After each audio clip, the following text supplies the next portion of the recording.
हमारी सरकार की मान्यता है सबका साथ, सबका विकास और सबका विश्वास।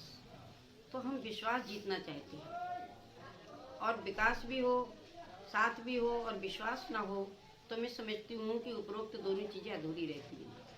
यहाँ जहाँ तक अजान की बात है, कोई भी पक्ष हो, अगर किसी के धार्मिक कार्य को करने से दूसरे को आपत्ति होती है या उसे परेशानी होती है तो उसे नहीं करना चाहिए।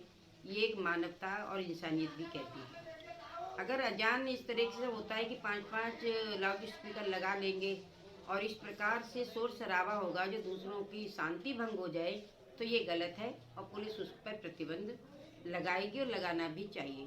इसी प्रकार मैं केवल उसी की बात नहीं कर रही अजान की, मैं और जगह भी जो भी धार्मिक कार्य होते हैं अगर इस तरीके के होते हैं उन पर भी मेरा विचार यही है कि किसी के धार्मिक कार्यों से दूसरों के जीवन में कोई भी बाधा नहीं आनी चाहिए।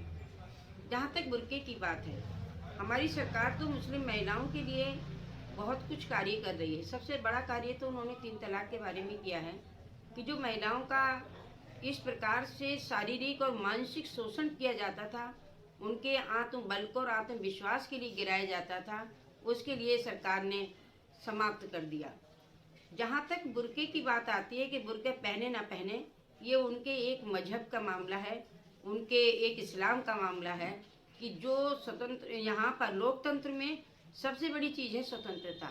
अगर वो अपने व्यक्तित्व का विकास बिना बुर्के के भी करना चाहती है तो मैं समझती हूँ कोई प्रतिबंध उसके ऊपर नहीं होना चाहिए। और यदि वो बुर्का पहनना चाहती है तो उसकी अपनी इच्छा है, उस पर भी किसी प्रकार का कोई भी प्रतिबंध नहीं है। उसकी व्यक्तित्व के विकास में कोई व्यक्ति बाधक ना बने किसी मजहब को लेकर या किसी धर्म को लेकर।